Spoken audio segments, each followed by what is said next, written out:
Haunting of Maple Street.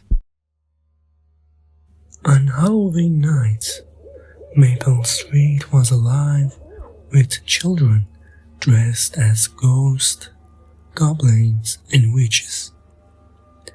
Laughter echoed through the air as kids went door to door collecting candy. However, one house remained dark and silent. The old Patterson house at the end of the street. The Patterson house had been abandoned for years. The stories whispered among the neighbors claimed it was haunted. They said old Mr. Patterson had vanished one night, leaving the house to rot. As the legend went, his spirit never left, and every Halloween, strange things happened there. Curious and fueled by the thrill of the night, 4 friends, Lily, Jack, Sam, and Emily, decided to explore the Patterson house. They stood at the rusty gates, their flashlights barely piercing the thick darkness. "Are you sure about this?" Emily asked, her voice trembling. "Come on, it's just a story," Jack replied, trying to sound brave. "Let's go."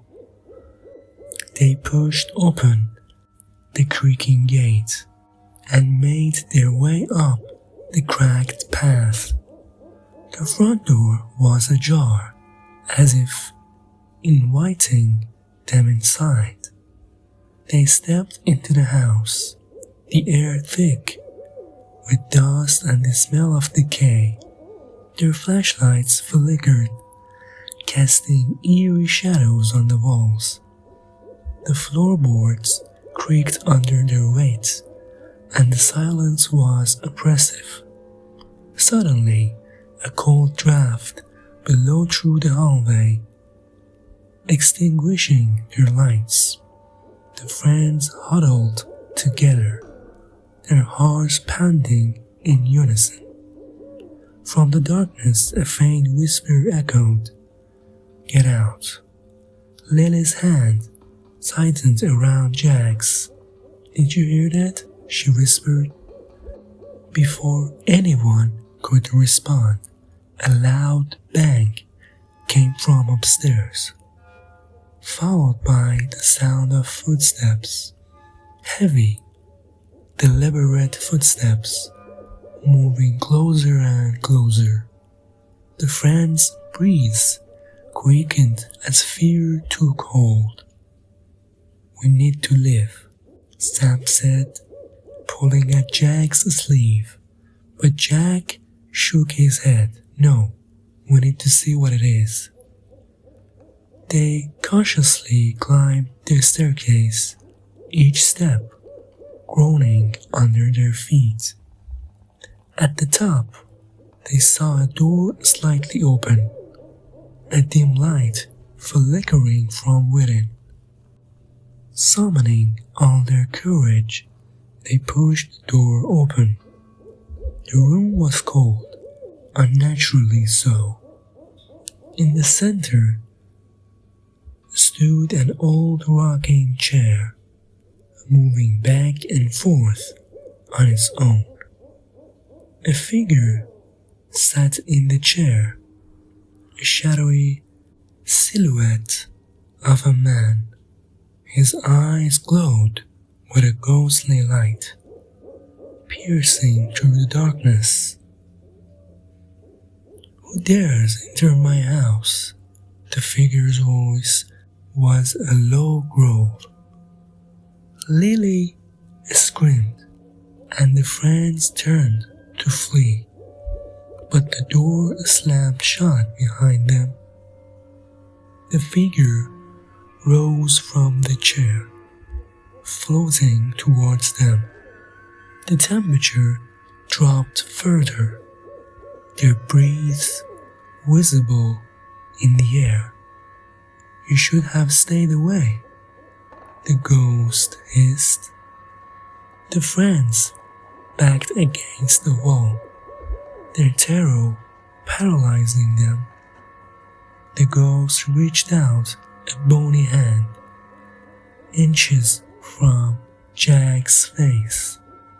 In a desperate move, Jack swung his flashlight, hitting the ghost's hand. The figure let out an unearthly scream, the sound echoing through the house.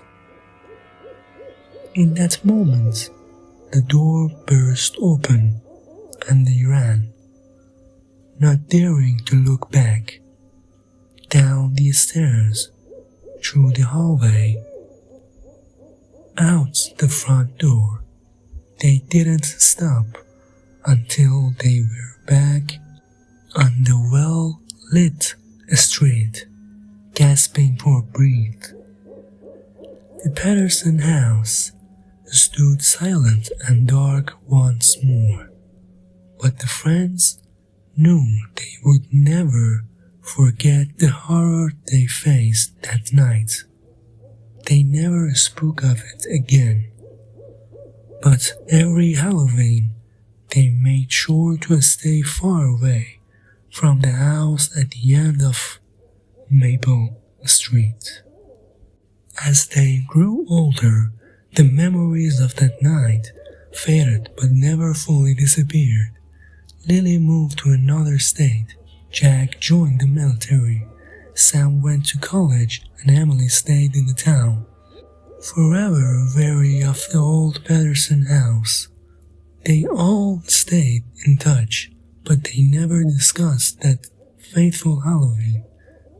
Every so often, they would receive a group message from Emily, reminding them of the pact they made to stay away. One Halloween, years later, Emily received a call from the town's historical society. They were renovating old houses, and the Patterson house was next on the list. The society wanted to turn it into a museum, showcasing the town's rich history. Emily's blood ran cold at the thought, knowing that some histories are better left buried.